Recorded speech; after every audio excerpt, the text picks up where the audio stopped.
Assalamualaikum warahmatullahi wabarakatuh. Salam sejahtera bagi kita semua. Yang saya hormati Bapak dan Ibu selaku dosen penguji. Terima kasih sudah memberikan saya waktunya. Perkenalkan, nama saya Nurul Anissa dengan NPM 208330009.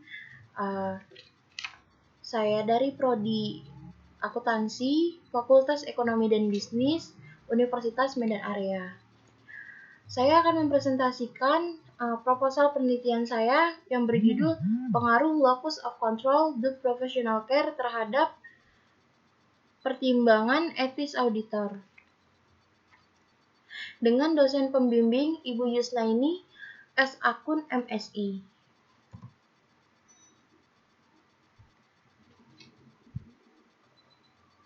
Alasan saya mengambil judul penelitian ini adalah dikarenakan pada umumnya akuntansi atau profesi akuntan merupakan salah satu jenis pekerjaan yang bisa menghantarkan manusia menuju surga, akan tetapi juga bisa menjerumuskan manusia ke neraka. Sebagaimana yang kita ketahui, profesi akuntan ini memungkinkan manusia untuk memperturutkan hawa nafsunya untuk meraih kesenangan. Untuk mendukung profesionalisme akuntan, Ikatan Akuntan Indonesia atau IAI mengeluarkan suatu standar profesi yang memuat seperangkat prinsip-prinsip moral dan mengatur tentang norma perilaku yang mengatur hubungan antara akuntan dengan para klien, antara akuntan dengan sejawatnya, dan antara profesi dengan masyarakatnya. Penerapan etika profesi merupakan bagian penting untuk pedoman dalam berperilaku yang baik dalam suatu profesi. Kejadian belakangan ini banyak terjadi pelanggaran dan kecurangan-kecurangan yang timbul dikarenakan kurangnya penerapan etika profesi yang tidak maksimal. Banyak kecurangan-kecurangan yang timbul karena terkikisnya kejujuran dan kebijakan dalam berperilaku.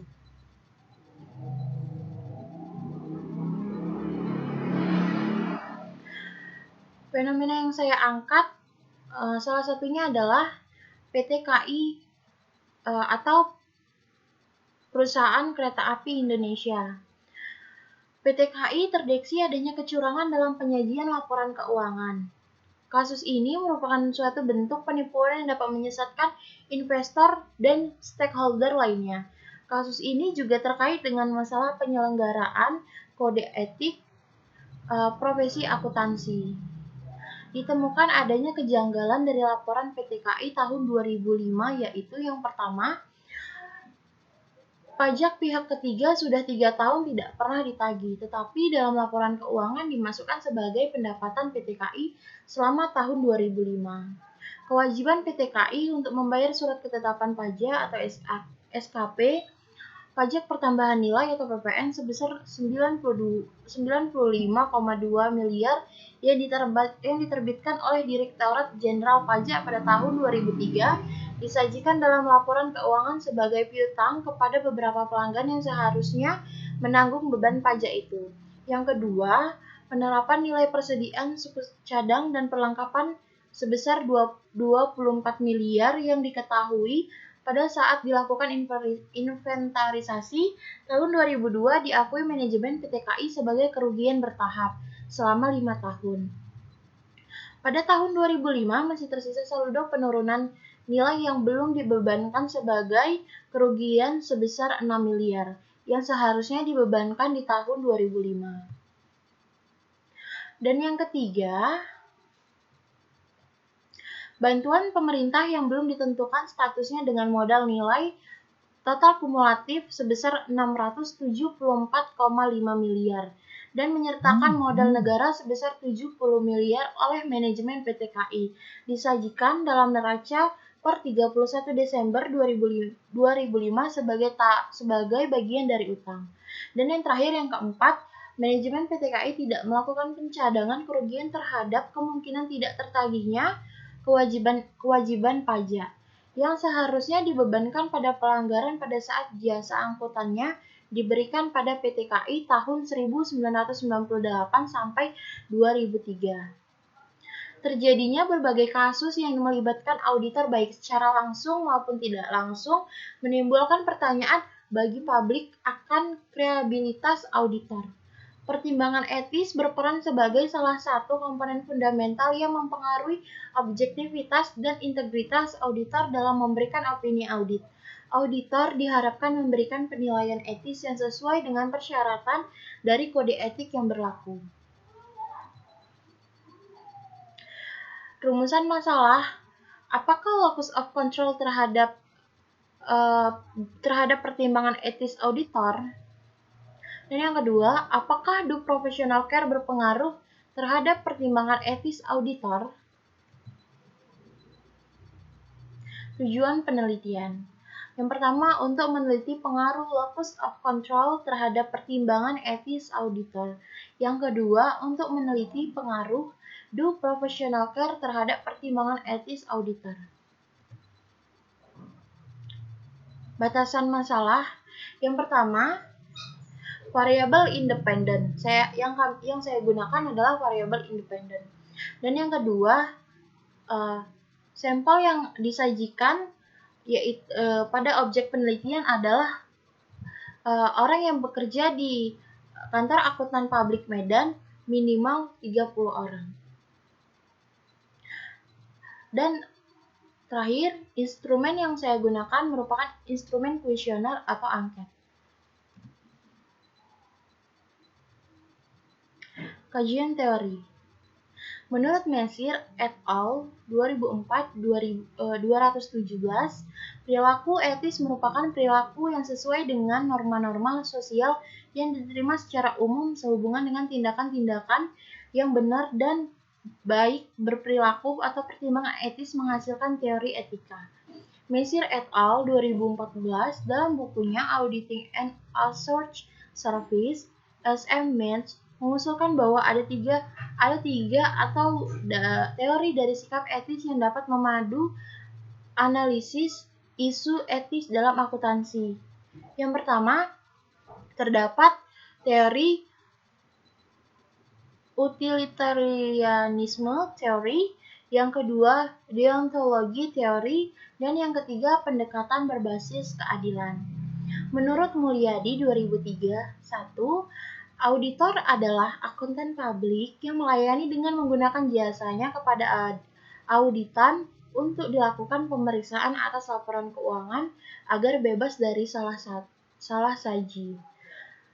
Perilaku etis auditor adalah suatu kemampuan auditor untuk mempertimbangkan etika dan perilaku dalam melaksanakan audit dengan cara mengakui masalah etika yang timbul pada saat audit.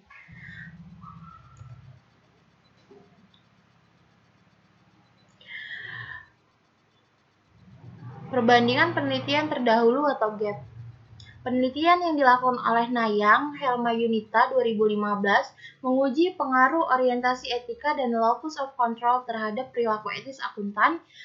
Populasi pada penelitian ini adalah auditor pada akuntan publik di Kota Padang dan Pekanbaru dengan 54 sampel responden. Hasil pada penelitian ini menunjukkan bahwa orientasi etika idealisme dan locus of control berpengaruh positif signifikan terhadap perilaku etis akuntan, sedangkan orientasi relativisme tidak berpengaruh signifikan terhadap perilaku etis akuntan. Locus of control merupakan konsep yang pertama kali ditemukan oleh Rother. Locus of control adalah cara pandang seorang terhadap suatu peristiwa, apakah dia dapat atau tidak dapat mengembalikan sesuatu yang terjadi padanya.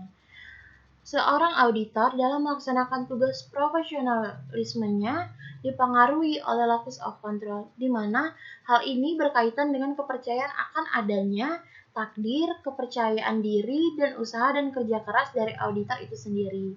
Auditor yang tidak percaya akan takdir dalam mencapai sesuatu yang tidak diinginkan dan bekerja keras dalam menjalankan tugasnya akan cenderung berperilaku etis dalam melaksanakan tugas profesionalnya karena ia percaya pada kemampuan dirinya sehingga ia tidak akan melakukan hal yang instan dan curang dalam tugasnya.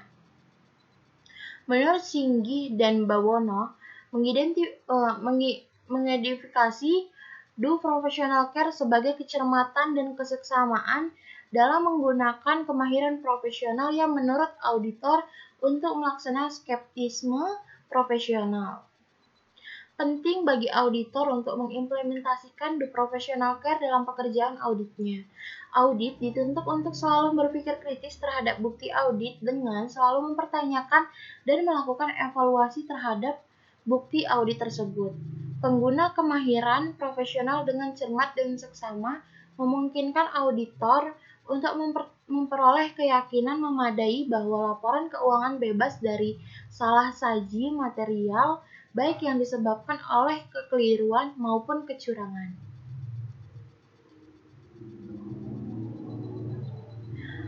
Ruang lingkup penelitian. Definisi operasional variabel independen yang dimaksud di sini adalah locus of control dengan indikator kecermatan dan minat. Do professional care dengan indikator keterampilan kecermatan dan kehati-hatian. Dan yang kedua, variabel dependent yang dimaksud adalah pertimbangan etis auditor. Metode penelitian yang saya gunakan, yang pertama, saya menggunakan pendekatan penelitian ini dengan pendekatan asosiatif atau kuantitatif. Menggunakan jenis data primer dengan sumber data yang pertama, data internal, data yang diambil dengan cara pengamatan dan penelitian lapangan. Dan yang kedua, data eksternal. Data eksternal dikutip berupa buku, majalah ilmiah, jurnal, dan tesis dari luar perusahaan. Yang ketiga, populasi yang saya gunakan merupakan karyawan kantor akuntan publik yang berjumlah 50 orang. Sampel yang saya gunakan adalah sampel jenuh, dikarenakan jumlah karyawan yang relatif sedikit, yaitu berjumlah 50 orang. Metode pengumpulan data terdiri dari dua, penelitian lapangan dan kuesioner atau angket. Yang terakhir, teknik pengumpulan data. Saya menggunakan 5 teknik pengumpulan data. Yang pertama, uji kualitas data, uji asumsi klasik, uji kesesuaian, uji analisis koefisiensi determinasi, dan uji regresi linear berganda. Sekian presentasi dari saya. Terima kasih atas waktunya. Sampai jumpa.